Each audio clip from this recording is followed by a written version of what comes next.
आता मी आमंत्रित करीत आहे श्री संजय लक्ष्मण बोंटावार सरांना. सर फिजिक्स विषय शिकवतात आणि Eklavya model residential school Borgaon बाजार येथे ते कार्यरत आहेत. संजय बोंटावार सर. धन्यवाद मॅडम. प्रतिमेच्या स्वरूपात असलेल्या राणी दुर्गावती, जननायक महामानव बिरसा मुंडा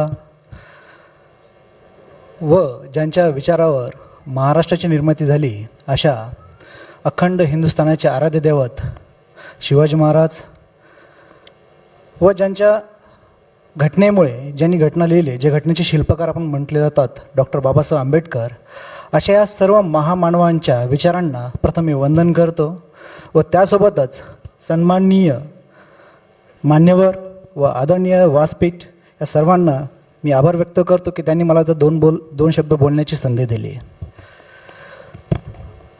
सांगायचं म्हटल्यावर हा जो प्रवास आहे, जे 17 विद्यार्थी आपण जेई मेनमध्ये घडवतोय आणि गोंदियासारख्या जिल्ह्यामध्ये ज्याची इतिहासामध्ये नोंद झाली, हा प्रवास खूप खडतर होता. याचं संपूर्ण श्रेय जातं ते म्हणजे आमचे प्रकल्पाचे प्रकल्प अधिकारी आदरणीय श्री राचलवार साहेब. या प्रवासाची सुरुवात 2021 मध्ये झाली.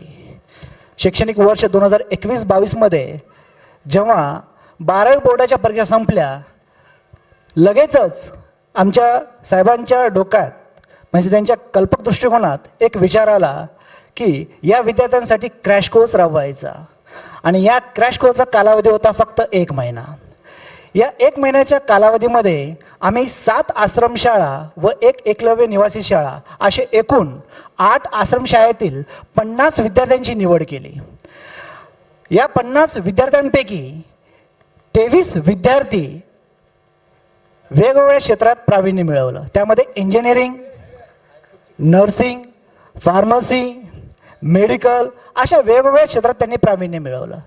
याच धर्तीवर आमच्या राचलवार साहेबांशी मी चर्चा केली. साहेब, हा जो प्रोजेक्ट आपण 1 महिन्याच्या ऐवजी 4 किंवा 6 महिन्यासाठी जर राबवला तर याचा जो निकाल आहे, याचा जो आउटपुट आहे, हा दुपटीने पुढे बाहेर येईल. यासाठी साहेबांशी जेव्हा चर्चा करण्यात आली, साहेबांनी सर्वप्रथम सांगितलं जो CBSE तुमचा जो अभ्यासक्रम आहे, हा अभ्यासक्रम तुम्ही कव्हर करा. जून, जुलै, ऑगस्ट, सप्टेंबर, त्यानंतर या 4 महिन्याच्या कालावधीमध्ये आम्ही जवळपास 60% सिलेबस कव्हर केला होता CBSEचा. त्याच्यानंतर साहेबांशी पुन्हा एकदा चर्चा केली आणि साहेबांपुढे आराखडा मांडला की पुढच्या 4 महिन्यामध्ये आपण जे क्रॅश कोर्स संदर्भात आपण जी संकल्पना राबवलेली आहे त्याचा अभ्यासक्रम कशा पद्धतीने पूर्ण करायचा. हा आराखडा जेव्हा साहेबांना दाखवला, साहेबांनी त्याला हामी भरली म्हणजे मंजुरी दिली आणि तिथून प्रवास सुरू झाला. हा जो पूर्ण काळ होता, हा 4 महिन्याचा काळ 1 ऑक्टोबर 2022 ते 30 जानेवारी 2023 पर्यंत. या दरम्यान आम्ही आमच्या शाळेतील जे 85 विद्यार्थी होते, या 85 विद्यार्थ्यांची एक ज्याला आपण म्हणतो एंट्रन्स एक्झाम, ही छोटीशी एंट्रन्स एक्झाम घेतली.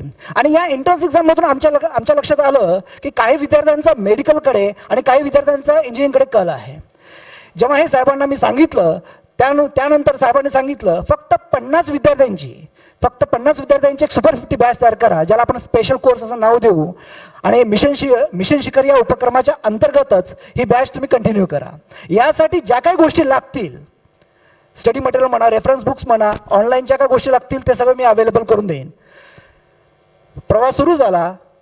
1 ऑक्टोबर पासून ते 31 जानेवारीच्या दरम्यान आम्ही जसं या सगळ्या गोष्टी घेत होतो, एक टास्क अशा पद्धतीचा होता की पहिला सिलेबस पण कव्हर करणं, कारण की मुलांच्या बोर्ड एक्झाम पण जवळ होत्या आणि याच्या व्यतिरिक्त तुम्हाला एंट्रन्स एक्झामच्या संदर्भात म्हणजे नीट आणि जेई यासारख्या एक्झामच्या संदर्भात पण तयारी करून घ्यायची होती. सकाळचे जे 2 तास म्हणजे शाळा सुरू होण्याच्या अगोदरचे 2 तास आणि शाळा संपल्यानंतरचे 2 तास अशा 4 तासाचं आम्ही नियोजन केलं. आणि यासोबतच रिमेडियल क्लास आणि सुपरवाइज स्टडी याचं सुद्धा आम्ही व्यवस्थित नियोजन केलं.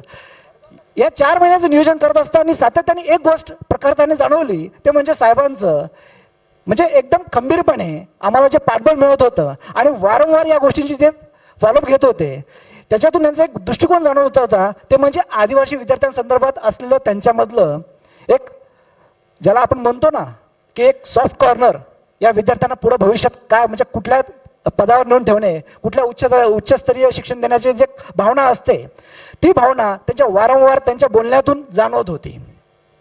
त्यांचा हा दृष्टिकोन पाहूनच आमच्यामध्ये सुद्धा ती एनर्जी निर्माण होत होती. आणि याच अनुषंगाने मी व माझी जी टीम आहे, जे सातत्यपूर्ण मला नेहमी सहकार्य करत होती, आम्ही या सातत्यपूर्ण म्हणजे कंटिन्युअसली आम्ही त्या विद्यार्थ्यांचे क्लास घेतल्यानंतर रेग्युलरली 7 दिवसानंतर 15 दिवसानंतर त्यांची जी DPP आहे, डेली प्रॅक्टिस पेपर्स जे घेत होतो, याच्यातून आम्हाला त्या विद्यार्थ्यांचा रिझल्ट दिसत होता. आणि विद्यार्थ्यांचा रिझल्ट दिसत असल्यामुळे आमच्यामध्ये सुद्धा पुन्हा एकदा एक जे कॉन्फिडन्स लेवल आहे हळूहळू वाढत होतं. आमच्या लक्षात येत होतं की हे जे रिझल्ट आहे, जसं आपण म्हणतो बाळाच्या पाय पाळण्यात दिसतात, त्याच पद्धतीने म्हणा, रिझल्ट येण्याच्या अगोदरच ठामपणे साहेबांना मी सांगितलं की सर, जवळपास 50% तरी आपले मुलं JEE मेन पास करतील, म्हणजे क्रॅक करतील. आणि जे रिझल्ट जेव्हा आला तर 50 विद्यार्थ्यांपैकी 17 विद्यार्थी JEE ॲडव्हान्ससाठी क्वालिफाय झालेत. आणि हीच अभिमानाची गोष्ट आहे. याचं संपूर्ण श्रेय मी माझ्यासाठी नाही किंवा माझ्या टीमसाठी पण मी घेऊ इच्छित नाही. याचं संपूर्ण श्रेय मी माझे जे लाडके प्रकल्प अधिकारी आहेत विकासजी राजेराव साहेब यांना देऊ इच्छितो. आणि मला इथं बोलण्याची संधी दिली त्याबद्दल आयोगाच्यांचे मनापासून धन्यवाद. बोंटावर सर. यानंतर श्री संजय बोनवाटकर सर. संजय बोंटावर सर, धर्मेंद्र मराठे सर, प्रशांत बनसोड सर,